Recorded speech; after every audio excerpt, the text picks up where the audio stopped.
Welcome to episode 1 of Shouting from the Sidelines. We're kicking it off in style. We are today interviewing Liam Harrison. Liam is a multiple world champion Thai boxer. He's been flown around the world since his late teens. He's fought the best, he's beat the best, he's won, he's failed. And he's going to talk to us today about his experiences as a child, going from a junior and the steps he took to get to world champion status, how his parents helped him, how his coaches helped him.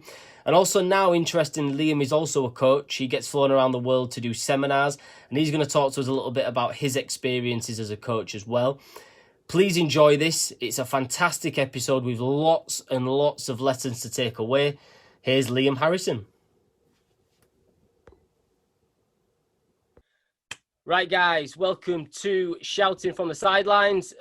You've got me, Luke, and you've also got Nick from FootTech today as well. And we're joined by an amazing guest today. It's Liam Harrison, world champion Thai boxer, hails from Leeds. Delighted to have him with us. And we're going to talk to him a little bit today about his childhood and going from a junior fighter to a world champion. Liam, thank you for coming on. Not a problem, mate. Thank you for having me.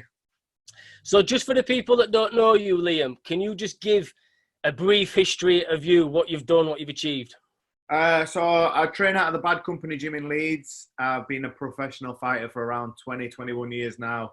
I've had 115 pro fights. I've won nearly 50 by KO, winning 8 world titles and fighting all over the globe along the way. Nice.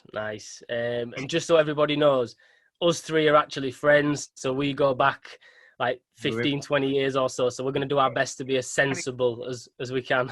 A good 20 years. So going back to when you were a kid, Liam, obviously you played a lot of football as well at a decent level. We'll get onto that in a second. What made you get into Thai boxing? I was, like you said, I was playing football at a good level first. I was playing semi-pro at Farsley. I trialled at a few pro clubs as well. My cousin Andy Howson, who's also a world champion now, he just started at Bad Company gym in Leeds, and he said, "Oh, do you want to? I've started this new sport. It's really good for fitness. I'm loving it. If you want to come down and try it, it'll probably just help with your fitness for football." And literally, the first time I went down and tried it, I fell in love with it straight away. Just the buzz of being in the gym and everything. And I carried on playing football side by side with it, and I was doing them both. And it got to a choice when I was about 17, 18, where one of them had to go. And I'd started making quite a good name for myself, like around Europe and on world stage in Thai boxing. And like I said with football, I'd trialled at 3 pro clubs. I'd trialled at Leeds, Sheffield Wednesday and Barnsley. And I'd not got into all 3 of them. I'd just quite missed it. So it were always going to be probably, if I did make it as a footballer, it'd have been lower down leagues and stuff like that. So I had to make a choice where one had to go. And I wouldn't change anything for the world because I've had an amazing career and an amazing life travelling the world doing what I love. So I definitely did make the right choice. It was hard letting go of football because I did love it and I still miss it now. I'd still love to just put my boots on and go have a game, a Sunday league or something. But obviously if I get any type of injuries now, that's it, I'd be done. I did used to actually play with Bishop of the Sunday league even when up until about 2021, but it got to the point where I started to make a good living out of Thai boxing. So even that it was just once a week, but even that had to get knocked on head. Yeah, fair enough. How do you think, going back to that then, doing it side by side, because what age were you when you started Thai boxing? I was 13 when I started. So you were obviously still playing football for a good few years. How do you think playing both sports eventually helped Thai boxing? You know what? My fast twitch muscles and my speed and my explosive power is one of the things I'm known for now. I've had a lot of KOs and I'm really, really fast when I'm throwing my shots and stuff. That has 100% come from football. My fast twitch muscles and my sprinting and stuff like that. I've always been pretty fast and that has definitely helped. There were some times where, though, I remember I played a game for Leeds City Boys on the Saturday and then I had a fight on the Sunday.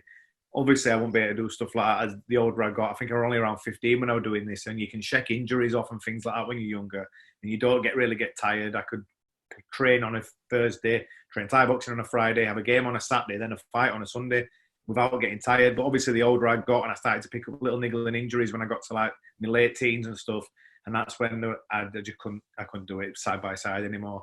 Like I said, I had to make the choice, but I'd already started to like pave a good career in Thai boxing, so it was always going to be that one, really. And yeah, it's interesting though, because we speak a lot, Nick and I, about that multi-sport element. We're football coaches, we run a football business, and there's a lot of parents that come to us that are saying that kids are training 6-7 times a week football and nothing else. And there's a lot of research now going into that, actually playing other things, getting involved in other things helps that specialist sport. So it's interesting to see that you playing football has actually helped you become world champion. I know it's not all be on end all, but You know what? I 100% agree with that. We've got 2 world champions junior at our gym. I think one's 16 and the other's 14. They're both Richard's son. Richard's my coach. It's his gym. They're both his sons. They not only do Thai boxing, they play football for a team. I think Finlay plays tennis at a really good level and wins tennis tournaments. And I think Fergus might play in tennis tournaments as well. So they do football, tennis, and are both world champion Thai boxers. So I think you're 100% right with that, mate. Yeah, it's I know Nick's been looking at it a lot, and it's that enjoyment factor as well, because if you just play one sport from being 6 to 18, you get burnt out, you can get injuries from repetition, but just being able to move in different ways as a result of playing other things is obviously it's helping people. And yeah, it's an interesting time really in that regard. I think we might see a little bit of a change. What happens is in our gym, mate, I see a lot of this. You'll get a kid coming in from being 6 and he'll get to about 16, 17. He'll be world champion at the junior level.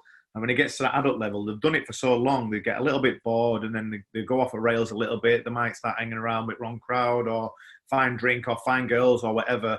But because I've done it for so long, they get a bit bored of it, like you just said, and they don't think twice about just ditching it when they get to that certain age. I've seen so many talented kids, but they've just been doing it for so long, get to the age where they could start making a good living as an adult and just let it go. So yeah, definitely like the boredom factor and just from doing it for so long, that does get in there as well, definitely. It's interesting. So going back to you as a kid, there's not many parents that can say they've nurtured a world champion in anything. And you've got Tracy and Kev, your mum and dad, that have been with you since the very start. Obviously, I know that they're massive influences on you. I don't think your dad's missed a fight, about him when you're abroad and things. But he's just, how did they help you, Liam? I know it's quite a general question, but how did they help you get from that junior status to world champion?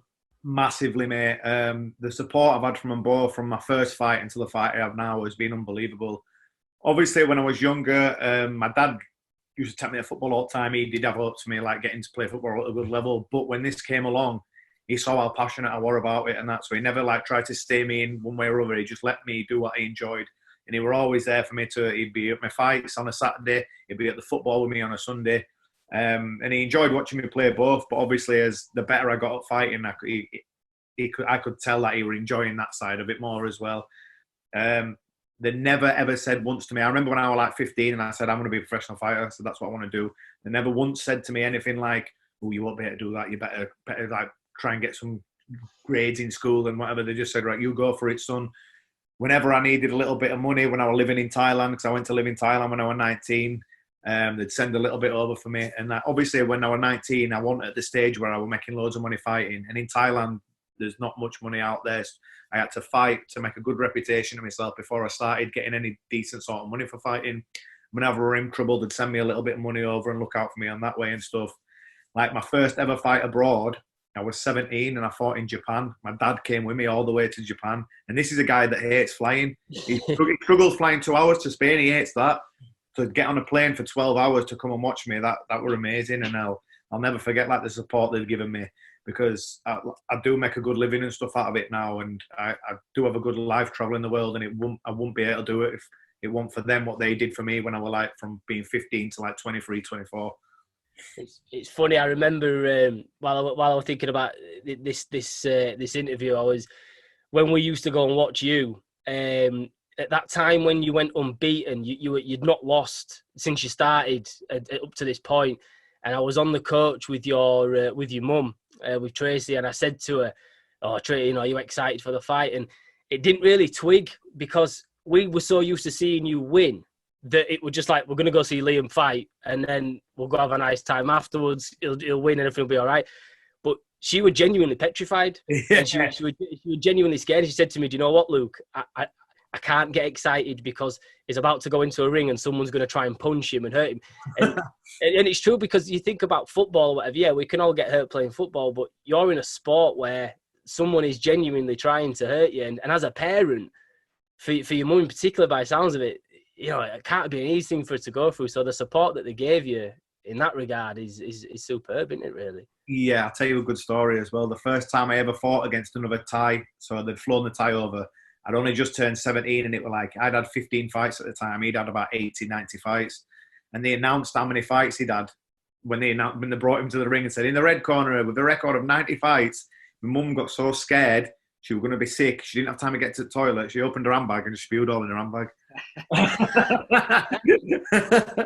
I won the fight anyway. I won by knockout in round 5. And I remember saying, how at that moment she went, showed me. I'm like, oh, no. So you as a kid then, Liam, you were training Thai boxing, you were training football. How often were you training Thai boxing in order for you to get to that level of, you know, to go to pro, basically? Well, what I was doing, obviously I was at school and obviously I was playing football as well. I were at Farsley Celtic at the time and I were their captain, so I couldn't really be missing any training sessions. So on a Tuesday, we're training at Farsley, sometimes on a Thursday with the older lads as well. And Sunday we playing Thai boxing. What I was doing for that, I was running to school every morning. I wouldn't get on the bus. I'd run to school, shower off when I were at school. I'd just wipe myself down with strip washing toilets, literally take my shirt off, strip washing toilets and that. Run home from school so I wouldn't get on the bus. And then I'd be in the gym Thai boxing Monday, Wednesday, Thursday, Friday, sometimes Saturday morning if the gym were open. Like I say, I got obsessed with it straight away. So it literally took me off streets, like running around being naughty on streets or whatever. It took me out of that. It taught me discipline, respect.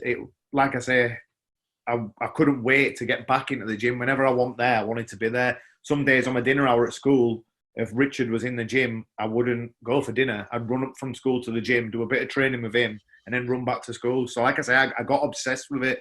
And obviously that's why football started to get pushed aside, really, because I was doing so much and so intense with Thai boxing, and then just once or twice a week football. So it were always going to be that, really. When you say obsessed, because it's a word we hear a lot, and especially when pro athletes are talking about why they are where they are, they use that word a lot. You know, I've heard Conor McGregor use it more than once about what took him to get to where he is. How much balance was there between obsession and fun for you with it? All of it was fun. Even when I was absolutely knackered, I still thought it was fun. Like the hardest training sessions, I'd still walk out. God, that were amazing. I never once can remember walking out of the gym when I was a kid thinking, didn't enjoy that. I can never remember a fight when I was around that age either where I got out ring and fought. No matter how hard it was, I never got out ring and fought, didn't enjoy that. The harder it got, the more I enjoyed it because I like to challenge myself. And like the harder and the better the level I got to, it just became more enjoyable because I had to push myself more. I had to concentrate more. I wanted to learn more. And like I say about being obsessed, there were just so many different aspects of Thai boxing that I wanted to learn. Like there's the footwork, the clinch work, the boxing, the kicks. And I was never like when I was younger, it took a long time for me to get, I was always quite strong and I was always fast and stuff like that. But the technique side, that didn't come until I'd had about maybe 10, 11 fights. There was so much to learn. And like I say, I just used to want to study other fights and watch other fighters. And at home, if I wasn't watching football, I'd be watching Thai boxing fights. I'd be watching my favourite fighters and trying to study, like, take bits from certain fighters' games and add it to mine and stuff like that. Like I said, that's what I was more obsessed about. When I wasn't even in the gym, my life was still about Thai boxing. I'm meant to be doing my own work and I'm watching fights and it's like, yeah, I've done it, Mum, no problem. You know, stuff like that. That's how obsessed I got with it. Yeah, it is interesting to speak to somebody like you on it, that because that's the problem for parents, I think, is that if you've got a child that's obsessed with something and so committed to doing it, it's that risk of going all in on that sport and banking on you making a living out of that sport than it is to your schoolwork and your fallback options, I suppose. And that's what I want to talk about now. Is not so much a fallback option for you, but what you've done certainly more recent last few years. You've combined the coaching side as well, haven't you? You've done a lot of the coaching. I know you're probably a massive mentor to a lot of the fighters in the gym, but you've also got your PTs and things like that. So What's that like as a coach for you? Again, that comes back under the obsession part of it. I love teaching nearly as much. I'm a fighter at heart, and I always will be. But I love teaching nearly as much as I love fighting, because there's no, other than winning a fight yourself, there's no better buzz than when I've taught someone something and then they'll inbox me or message me after a fight going, mate, remember that thing you showed me when we trained? I just used it in my fight and it helped me win. Now that's a really good buzz. Obviously, I've got my website now as well, so it's not just like people who are coming to me for one-to-ones or seminars where I'm going to their gym. It's like people worldwide. I think Mark, who runs your website as well, he said I've got nearly 7,000 members active as of last month. So that's all over the world, and that's amazing, really. Social media has been like a really good tool for my training side of things, because obviously a few clips got out of me doing seminars and one-to-ones, and then other gyms started to jump on. And the more it got shared, the more my seminars just took off. And I've done tours of America, Canada. I've got Australia coming up when all this madness blows over. I've done all around Europe. Like I say, I've travelled everywhere teaching. So for people who want for me to go in there and teach my style and people want to learn from me, it's blown me away that how successful it's been, really. Yeah, it's good because there's going to come an end point in there, which it's conversation for another time. But the fact that you've started doing that, and I think for parents as well, it does, playing the sport doesn't have to be the be all and end all, does it? There's a lot of other options for kids as they get older, if they're committed to playing a sport that they can then still enjoy doing, be a part of that world. Nick and I coaching, you're going to be coaching, you might have your own gym at some point, who knows? Just going back to you as a kid, Lee, how old were you when you won your first world title? I was 19 when I won my first world title. I flew over to Italy and I fought there against an Italian guy. So what did that feel like? Well, our UK number one at this time. I'd had around 23 fights unbeaten. And I wasn't expecting it at all. I think I'd won a British title. But usually you expect to go through the ranks, you'll win. I'd won an area title and I'd won a British title, but after that you'd expect to win a Commonwealth and then a European and then maybe go for a world. It was late November and I just got a call saying, right, when some guys pulled out of a world title fight in Italy, we need someone 2 weeks notice. Are you ready to go? I was like, God damn right, I'm ready to go. I said, let's roll. And like I say, back then, I just had no fear. I was always ready to go. Like I say, obsessed. I was always just ready to go at the drop of a hat. I'd taken fights on one day's notice sometimes and still won. Like I said, I had 23 fights, and the guy had 70 fights. He'd had 30 pro boxing fights, 30 Thai boxing fights, and 10 kickboxing fights. So he was like a lot more experienced than me. And we flew over and I fought him in his back guard, and they tried to cheat me out of everything possible. At the weigh-in, I weighed in 62 kilo on the dot. He showed up late to the weigh-in. I said, where's my opponent? He went, he's coming later, come watch him weigh in later. So when I came back, by this point, I drank 2 litres of water. I'd eaten all my food. I'd had a big steak, pasta, all of it, nice Italian food. Drank another litre of water. So I should have put on like 4 kilos by this point. I came back and the scales have changed. I went, where's the other scales? I said, oh, you broke them. What do you mean I broke them? So this guy jumps on. The fight was at 62 kilo and he was 64. I went, world title fight, go lose weight. And I went, no, TV cameras there. It'll look bad for TV. I don't care. It's a world title. You've got to be on weight, go lose weight. And they said, oh, no, we can't. You get back on scales. So I stripped down, got back on the scales. Don't forget, I had about 4 or 5 litres of water, a full 3-course meal. I jumped on the scales. I'd only put on 1.5 kilos. I went, oh, come on, these scales are ridiculous. But they tried everything to rob me out of it. But I stopped him in round 4. It was a good experience. And both my mum and my dad flew over that and came and watched that one. And then, like I say, you went a long time. I mean, Nick and I came to watch you along with everybody else a long time, and it was a case of he's probably going to win this, probably going to win this. Well, there did come that time when you eventually had that first loss. I want to ask you about how you dealt with and continue to deal with failure. How do you use it? It's a part of any sport. You've got to be able to accept that before you get involved in any sport. Winning and losing is a part of it. How you come back from the losses and the failure, that's what defines you as a fighter. And not only a fighter, as a person as well, I believe. If you're just going to lie down and give up, then what's the point?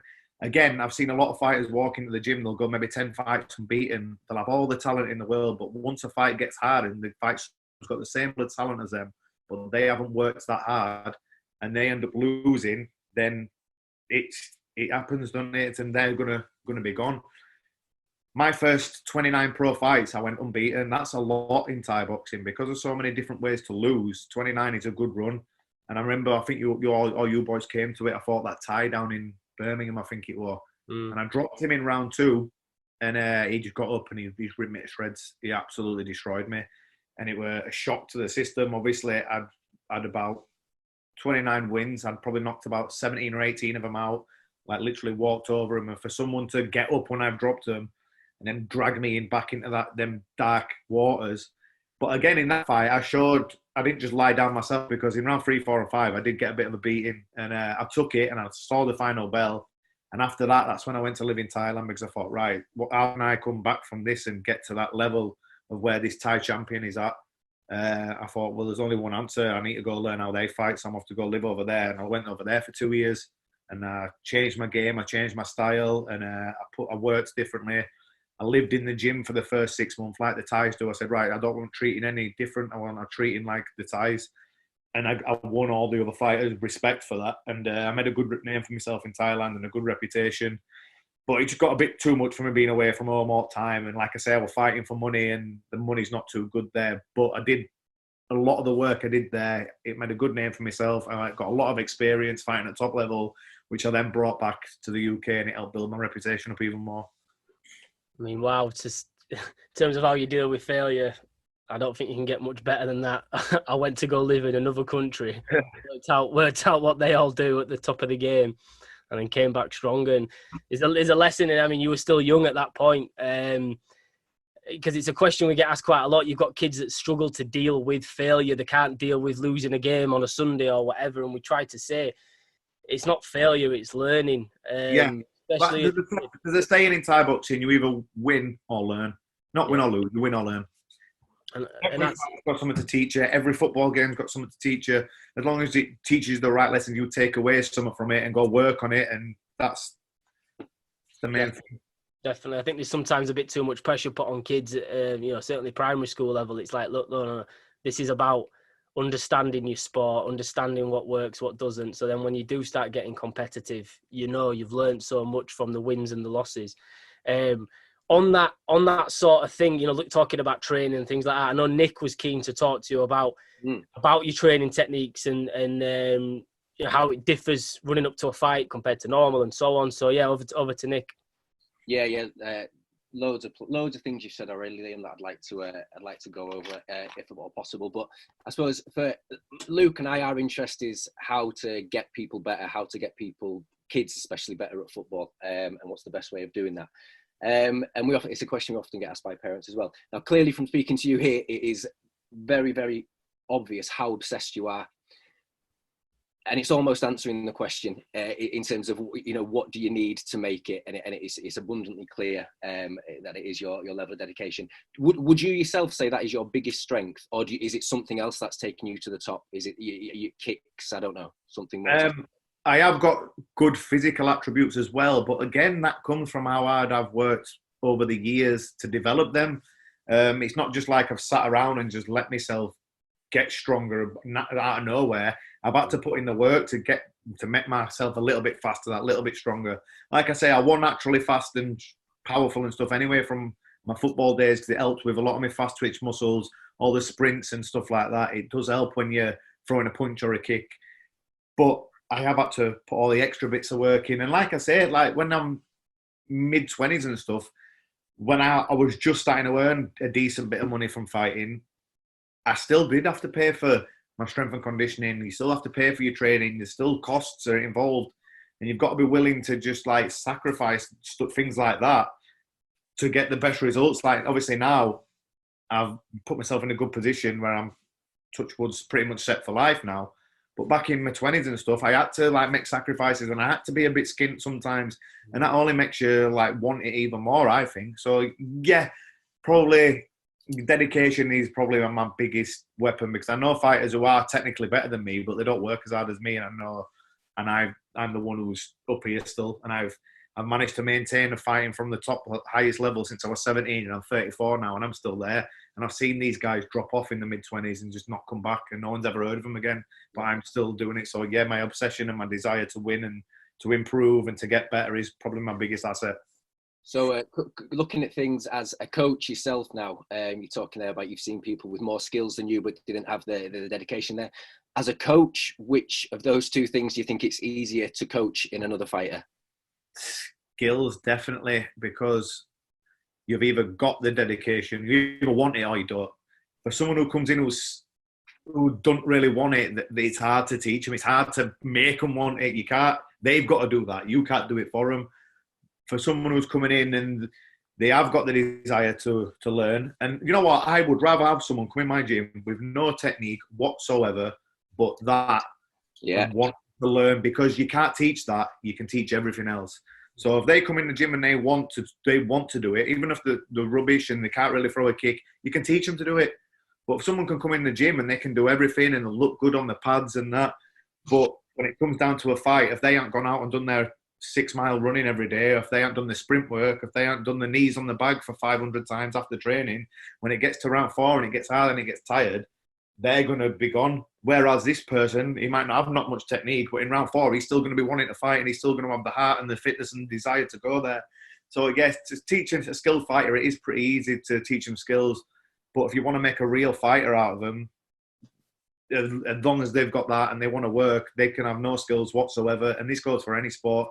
No, they can walk in and you can teach them, because, like I say, you can't teach that, but you can teach everything else. Interesting. You've alluded to the next thing I wanted to talk about there nicely as well. So you do lots of different types of training. I've seen you doing your road running lots of times, and obviously you do sparring and all those other types of things. And I'm assuming you do bag work and things like that. I like the idea of talking about the sparring and the bag work, because I think it links well to something that we talk about in football, where you're either training opposed or unopposed. So you're training against defenders. If you think about dribbling, for example, you can learn to dribble in a game or game-like situations, or the more traditional way, you can come out of the game, put some cones down, learn to dribble around a cone. Problem there is that when you start playing a game, the cones start moving, they start tackling back and all things like that. And I just thought that linked, without knowing anything about fighting or Thai boxing, I thought it linked really well to the idea of sparring and using bags in training. Why is each of them used? Is one better than the other? What's your thoughts on that? 100% one's better than the other. I hated the bag. I used to get bored. I've got a good imagination and stuff, but there's only so much things you can do on the bag. I like hands-on training. I like the pad work where someone's throwing stuff back at me like a fight. I like the sparring where it's competitive, someone throwing stuff back at me again like a fight. Like you said, the drills in football with the cones and stuff, that's just going to be like bag work for me, where you can get some stuff out of it, but it's only a certain amount you can get out of it, and it's not really realistic. There are certain stuff that needs to be done on the bag, and it has to be done, and you have to implement it in your training, like working power shots, working fitness drills and stuff like that. That's what I like to do on the bag. But anything other than that, sparring and the pad work are the main things, because, like you say, the bag can't throw stuff back at me. The bag can't make me miss. Obviously, I can pretend it is, but it's not the same. When I'm pretending what's coming, I know what's coming. When I've got someone, a top-level fighter, trying to punch me in the face, I don't know what's coming, and I've got to react to it. So it's exactly the same as the cones and the dribbling, what you just said. Like, yeah, they are good to use and stuff like that, but I think ultimately you need a fight situation or a game situation to help you progress more. And how extreme would that go? For example, so if you had two equal fighters walking, if you had me and Luke walking to your gym tomorrow, right? And you had 6 weeks until fight night, Las Vegas, pay-per-view, sold out. And Luke, so let's say Luke, you trained Luke and he did a 6-week gold punch bag training program. And then I did your 6-week gold sparring program. Who's winning the fight? You're winning 100% all day, because he hasn't took any punishment on the bag. He hasn't had anything thrown back. His eyes won't be ready for what happens when someone starts trying to punch him. Your body will be conditioned. You'll know what to do. You'll have had the experience of being under pressure. What happens is when a fighter, if they haven't done much sparring, when you get in that ring and there's 5,000 or 10,000 people in the arena watching you, when you start to get under pressure, you will panic if you're not used to it. If you haven't done it in the gym, we had spar in the gym maybe twice a week, and then 2 other times we'll still spar, but just not powerful, just play sparring, just to get used to being under pressure, get your eyes used to seeing it. If that happens in a ring when there's 10,000 people in there, you're just going to fold because you're not going to be ready for what's coming at you and stuff. So it's massively important to put yourself in that position already, because what you do is when you're starting out the Thai box, so they have a thing called interclubs, which is sparring with someone from another gym, but with a crowd there. So you're getting used to building yourself up. I suppose it'll be like playing like an amateur training game in football or something like that. Just getting used to a training game before you have a real game with a crowd and stuff. And I suppose you could compare it to that. So what you do is you'll go to another gym. There'll be a crowd of maybe 50, 60 people there who just paid in to watch the sparring. It's hard sparring, but it's not fight sparring. You've got big gloves on, you've got shin pads on. You don't really get hurt, but you're used to that pressure of having people watching you, having a crowd there. Sometimes there'll be a winner at the end of it. Sometimes it'll just be a draw and both fighters will thingy. But that's the experience of that, being under that pressure in front of a crowd and stuff. That's massively important. It's massive. And one other thing he said that really caught my attention, Liam, talking, because again, interested in how you learn and when you actually learn these skills. I remember you talking about, I think it was clinching and stuff, saying that you didn't learn those techniques until you had 10 or 11 fights or so like that. And the thing that jumped out and interested me was that it sounded like you had to learn those in the fight. You couldn't have learned those in the gym away from being in a fight. Yeah, I'd had a lot of knockouts when I was coming up the ranks, basically. I knew what you had to do to win on points. I knew that kicking to the body scored more highly, but I was knocking everyone out. So I thought, well, I don't have to really change my game here. And then I came across I must have been about 15, 16, and I had a tough fight. And I dropped this kid in round 2 and thought, oh, I'm going to knock him out. But he got up and he started clawing his way back into the fight a little bit. So I thought, right, I'm not going to knock this guy out. I need to change it up here. I know what scores more, and it's kicking to the body, and I know sweeps score more. So I knew I had to change my game and do that. I look back on that video now and I think, oh my God, that is one of the ugliest fights ever. I was doing what I needed to do, but I didn't really have the finesse and stuff to do it, look good doing it, you know what I mean? So then after that fight, I thought, right, I'm clearly not going to knock everyone out here. I need to work on other aspects of my game. I need to practice kicking to the body, having better balance. I need to practice my clinch work. I need to practice my sweeps and stuff so I needed to be able to score points if I can't just go in there and blast someone out, which is, again, what happened in that fight, what we talked about against that Thai when I dropped him in round 2 and he just got up and changed his game totally. He was adaptable, which is a massive part of any sport. You need to be adaptable to what's happening. Like in football, if a game, you might have trained thinking, right, this team's going to do that, but they don't. They come out and do something totally different. They've got a totally different formation. You need to be ready as a team to adapt to that. As a fighter, if I think someone's going to fight a certain style, but they don't, they come out and do something ready, I need to be ready to adapt to that, which is what I started to find. And I think, oh, right, I need to have other aspects to my game here. I need to be an all-rounder and not just like, say, a puncher or something like that. Love it. Love it. I could go all day to like just to touch back on a few of those points, Liam, because I think as a parent, obviously I've got kids, Nick's got kids, you're probably a few years away. What I guess a lot of parents watching this, the two key things that come up a lot is how can we give them that dedication? How can we make them obsessed? How can we make them work hard? And then ultimately, how do we get them better? And you're talking there about the sparring and stuff like that, and I completely agree. I think sparring, I think playing matches or putting them in football terms, putting into game situations, whether it be 1v1, 2v2, whatever, is going to accelerate that development. But do you agree that you then have to look at ability levels, talking more from the development point of view? Because we sometimes get kids that come to us that are maybe 9 or 10 years old, but they've maybe got the ability level of a 7 or 8. And although the parents want to get that child to be the best and get better, whatever, having that conversation with them to say, listen, we need to put him or her in this group because that's going to accelerate their development so then we can get them into their own age group. It's a tough thing to talk about, and I think parents sometimes don't really want that to happen. It's like, oh no, just put him in and see what happens. But how important is that, the ability level side thing? It's massively important because you don't want kids to be coming in and like you just said then a game size situation, 1v1 or 2v2. If you've got someone like you said then who's 10 or 11 but only playing at a 7 or 8 year old level or something like that, and they go in against a good 10 or 11, it's going to be embarrassing for them. It's going to dishearten them. It's going to put them off. They're going to go home. They're going to be sad. You don't want that happening to a kid every week or every training session. And you can't have a parent saying, oh, they'll be right, because they won't, because it is going to mentally damage them. especially with something like that happening in Thai boxing. I've seen that happen over the years at different gyms, like the interclub thing I was talking about. I've seen young kids, 10, 11, jump in against kids similar ages who are obviously way more experienced, way better. And I've seen them take a pasting, and then I've seen them never come back to gym again. You've got to be really careful. There's a really fine balance with stuff like that. And obviously, you as the coach, you know what you're doing, and you know where they need to be at and who they should be training with to get them the most out of them and stuff like that.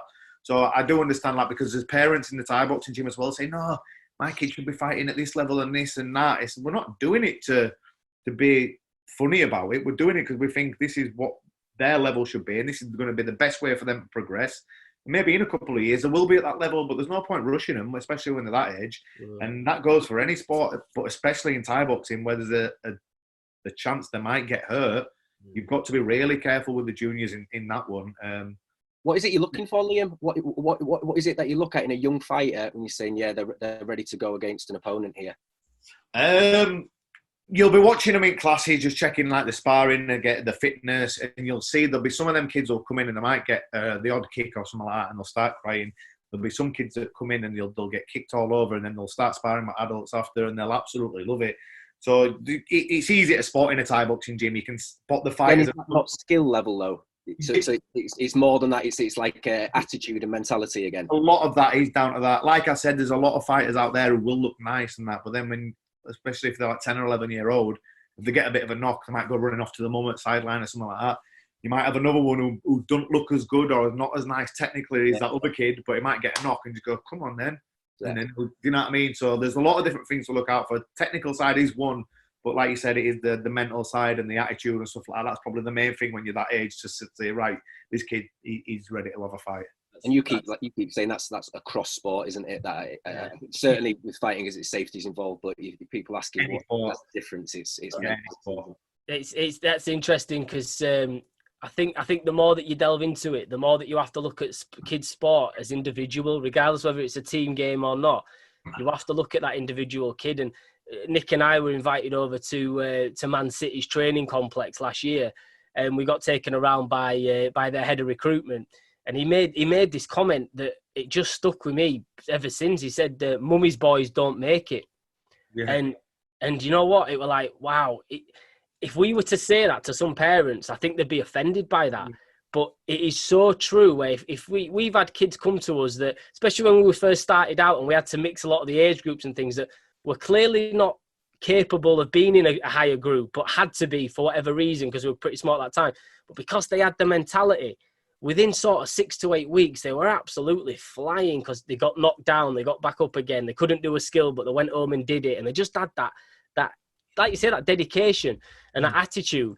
And that other thing, the dedication thing, it's, as a parent, yeah, you know, how do we make our kids work harder? How do we get them that dedication? It's a hard thing to bottle up. And I think back to Nick talks a lot about my work ethic, that I work pretty hard in everything. I was never a great footballer, as you two know, but I just worked very, very, very hard. And I think back to what my granddad did for me. Granddad, born in the war and coming from a completely different cloth to some parents now. And I think, you know, what did he do for me? And what do you think your parents did for you, Liam, to give you that? You know, did you just get the drive, or did they do things to make you work hard?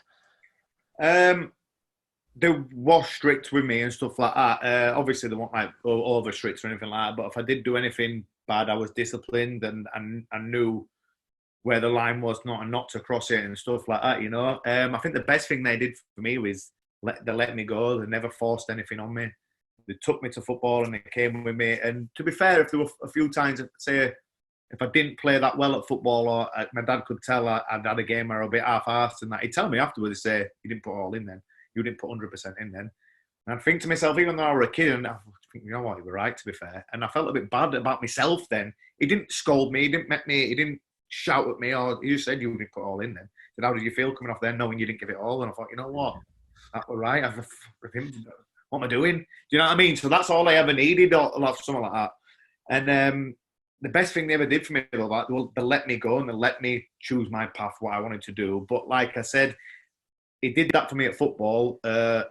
I'm pretty sure if I'd have ever done it in one of my fights, like coming up, I'm pretty sure he'd told me then, saying you didn't give it all then. Luckily, most of my fights that I've gone through my career, because I love the sport so much, I never want to get out of that ring thinking I ain't giving me all.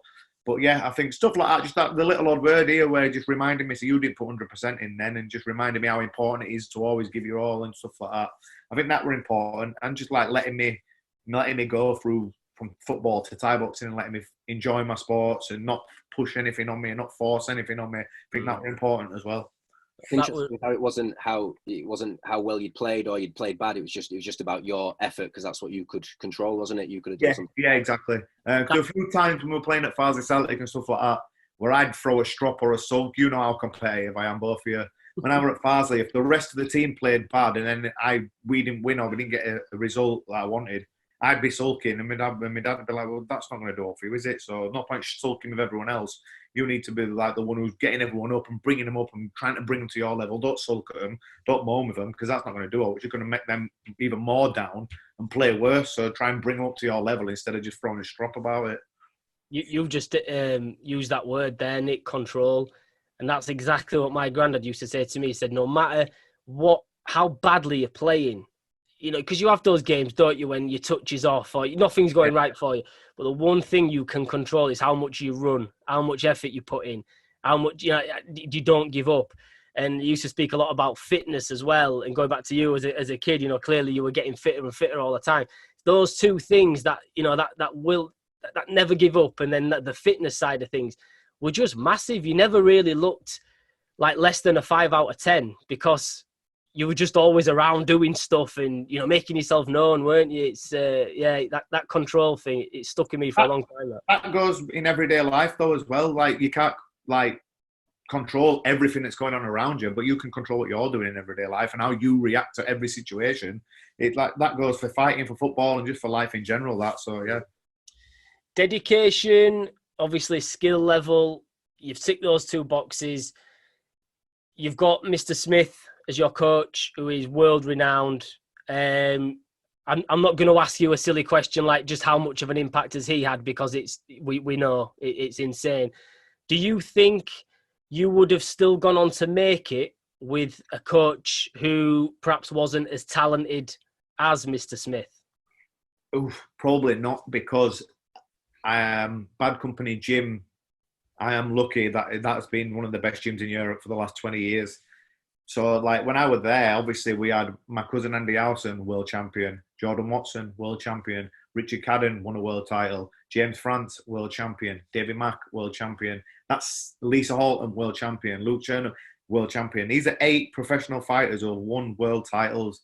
No other gym in the country has ever had a stable of fighters like that, all training together, all at the same time. So I was lucky. Not only was it me who'd reached the elite level, I think I were at the highest level of us all, but just slightly below me, there were other ones and that as well. And having these other competitive fighters around me made me want to be better and made me have to raise my game when we're sparring. Me and James France and Jordan Watson, we used to knock the pony out of each other when we used to spar. And it made me always, every time I come in the gym, I'm thinking, right, this is going to be an hard sparring session here. I cannot walk out of that gym letting them get the better of me. Because although they're my best mates, if we're having a game of FIFA now, we're best mates. I don't want to let you beat me. I don't want you texting me afterwards going, 6-0 here. Same as sparring in the gym. I didn't want to ever walk out that gym or get a text from Jordan or James that night going, I did you over there. Do you know what I mean? Yeah. It's the competitive side like that against other elite fighters who also happen to be my best friends as well, and like a family that made us all get to that next level. So if I were at a lesser gym, I'd still be as tough. I'd still have the work ethic, but would I be as skilled and stuff as I am now? No. Would I be able to hang at the level I do now? No, probably not. So it's all from that environment feeding into each other and pulling each other. So why Thailand then, Liam? What is it you gain from going out there that you can't get from gyms here? I just knew the Thais all train different out there. They've got other aspects of the game, like the clinch work and stuff like that, which we do in England, but it's not to the same level as there. They're clinching for 40 minutes every day, and we'll probably clinch 3 times a week in gyms in England, maybe for 20 minutes at a time. They're doing 40 minutes every day.